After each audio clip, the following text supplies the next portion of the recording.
नमस्कार, जय हिंद। हर पल की भांति आज भी मैं आपके लिए एक सब्जेक्टिव वीवीआई को लेकर के आ गया हूँ। जैसा कि पता है कि मैं केवल वीवीआई क्वेश्चंस को लेकर के आते रहता हूँ।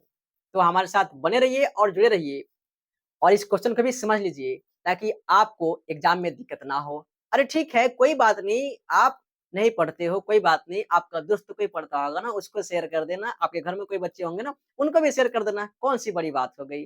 आइए उसको समझते हैं। देखिए, मैं सच बता रहा हूँ, ये भी वीवीआई है जो आपके पिछले एग्ज़ाम में जो है पूछा गया है कि नहीं? मतलब 2022 में भी पूछा गया है, क्वेश्चन 2019 में भी पूछा गया है, समझे नहीं समझे? देखिए प्रश्न क्या है कि यदि किसी संख्या समझिएगा ध्यान से, यदि किसी संख्या और उसके व्युत्क्रम का योग 10/3 है, तो संख्या ज्ञात करें। देखिए, क्या आपको पता है कि व्युत्क्रम होता क्या है? आइए समझते हैं। सबसे पहले आइएगा यहाँ पे एक, लिखिएगा भिन्न। भिन्न बराबर क्या होता है? अंश बटा हर। और इसका व्युत्क्रम पूछा जाए साथियों, तो हो जाएगा हर बटा अंश। क्या होगा? हर बटा अंश। यानी व्युत्क्रम का मतलब हुआ उसका उल्टा, यानी हर जो है अंश में बदल जाएगा और अंश जो है हर में बदल जाएगा। समझ में आया कि नहीं आया? देखिए, अब आपको क्वेश्चन के अनुसार हल करना है। आप लिखेंगे यहाँ पे हल, हल लिखेंगे आप, लिखेंगे यहाँ पे सबसे पहले माना कि माना कि माना कि आप कर लेंगे संख्या, किसी संख्या कह रहा है तो संख्या बराबर आप मान लीजिए n, नंबर मान लीजिए, नंबर कोई तो संख्या होता है, नंबर ऑफ क्या n मतलब क्या होता है? नंबर n संख्या। आपने संख्या को n ही मान लिया, आप x y z कुछ भी मान सकते हैं, ये कोई दिक्कत नहीं है, ठीक है ना? तो देखिएगा उसके बाद से उसके व्युत्क्रम, तो चूंकि लिखेंगे यहाँ पे संख्या का व्युत्क्रम, व्युत्क्रम। अब ये संख्या का व्युत्क्रम जो है क्या होगा? आइए इसको समझ लेते हैं। मैंने अभी बताया व्युत्क्रम का मतलब, जब अंश बटा हर है तो हर बटा अंश हो जाएगा। आपने n लिखा हुआ है यहाँ पे, समझिएगा, तो इसके नीचे एक छुपा हुआ है, इसका व्युत्क्रम क्या हो जाएगा? 1/n। क्या होगा? 1/n होगा। तो आप लिख सकते हैं ना यहाँ पे कि संख्या का व्युत्क्रम क्या हो जाएगा? 1/n। तो भली भांति आपको जो है पता चल गया कि संख्या क्या है? n है, और संख्या का व्युत्क्रम क्या है? तो 1/n है। ये जो है अपने मन से आपने फाइंड किया। अब देखिए आगे लिखेंगे अकॉर्डिंग टू क्वेश्चन, यानी प्रश्न से, जैसा कि आप जानते हैं लिखा हुआ है संख्या और उसके व्युत्क्रम का योग जो है 10/3 है, जैसा कि आपको प्रश्न में बताया गया है। चूंकि लिखेंगे यहाँ पे कि संख्या, तो संख्या क्या है आपका? यानी संख्या और इसके व्युत्क्रम का योग जो है 10/3 है, तो आपको संख्या पूछा जा रहा है, यानी n का मान पूछा जा रहा है। बहुत ही मजेदार है। देखिएगा, आप इसको n/1 लिख सकते हैं। अगर एलसीएम लेंगे तो n आएगा, उधर जाएगा, 1 से भाग करिएगा n में तो n आएगा, और n से इसमें मल्टीप्लाई करिएगा n में तो n स्क्वायर हो जाएगा। इतना भी तो आपको पता होनी चाहिए। और इस n से इस n में डिवाइड करेंगे तो 1 आएगा, 1 में 1 से गुना करेंगे तो 1 आएगा, बराबर 10/3 आएगा। अब यहाँ पे आप तिर्यक गुणा करेंगे। कौन गुणा करेंगे? तिर्यक गुणा। लिखेंगे यहाँ पे तिर्यक गुणा करने पर, तिर्यक गुणा करने पर, तिर्यक गुणा करने पर ध्यान देंगे आप। तिर्यक गुणा करने पर, तिर्यक गुणा करने के बाद जो है ना मजा आएगा आपको, बिल्कुल मजा आएगा, परेशान होने की बात बिल्कुल नहीं है।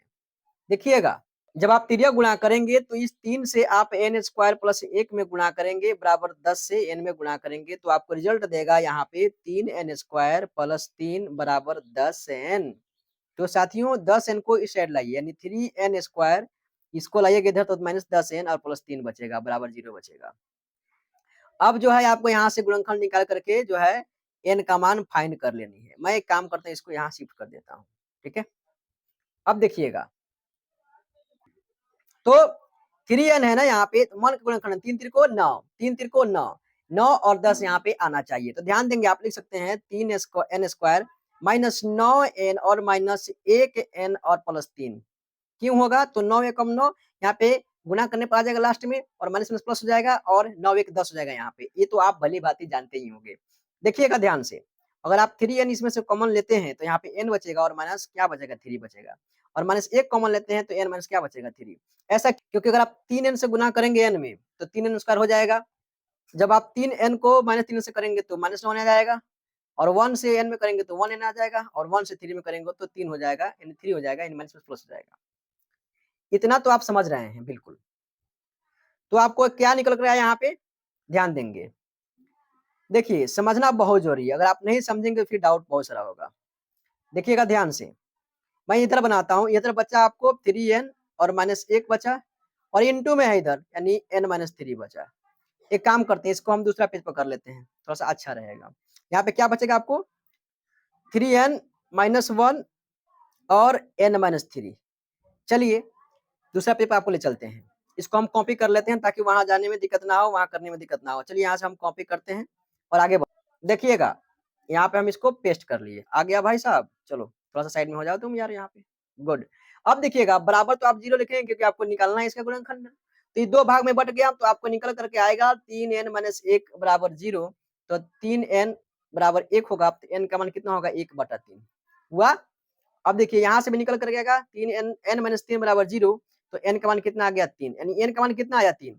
सिंपल यही पूछ रहा है वो संख्या क्या है, न कि आपको उस संख्या का व्युत्क्रम पूछा जा रहा है। तो व्युत्क्रम तो हो गया 1/3 और संख्या क्या था 3, यानी 3 जो संख्या था उसको पलटने के बाद 1/3 हुआ, और दोनों को जोड़ने के बाद 10/3 आएगा। यही आपको प्रश्न कह रहा था। तो आपने n का तो मान तो फाइंड कर दिया, वह संख्या तो आपने बता दिया है कि नहीं।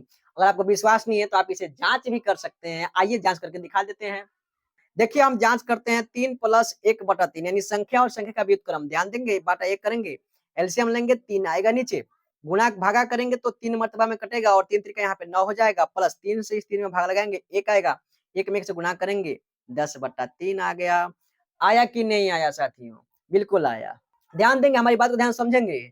आपकी तैयारी के लिए जो है हमारे इस चैनल पर यानी एजुकेशन विद भैया जी पर जो है आपके लिए प्लेलिस्ट बना दिया गया, नॉन हिंदी का भी ऑडियो कराया गया है, बिहारी के दोहे से लेकर के ये क्या बोलते हैं अमीना का कहानी तक, है कि नहीं, सबका अपलोडेड है वीडियो।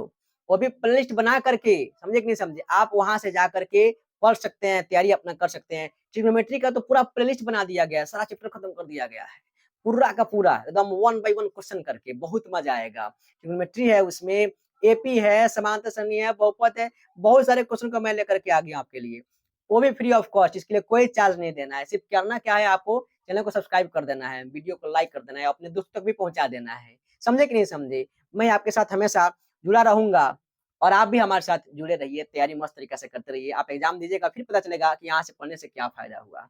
विश्वास नहीं है ना, अरे कर डालो, कम से कम जो आधा घंटे 1 घंटा का आप रील्स वगैरह देखते हो उस समय में मेरा वीडियो कम से कम देख डालो, इससे कुछ ना कुछ फायदा होगा, लेकिन रील्स वगैरह से कुछ फायदा नहीं होगा। कोई बात नहीं, बहुत बहुत धन्यवाद यहाँ तक जुड़ने के लिए, सीखने के लिए। मिलेंगे अगले क्लास में किसी नए टॉपिक के साथ, तब तक के लिए जय हिंद।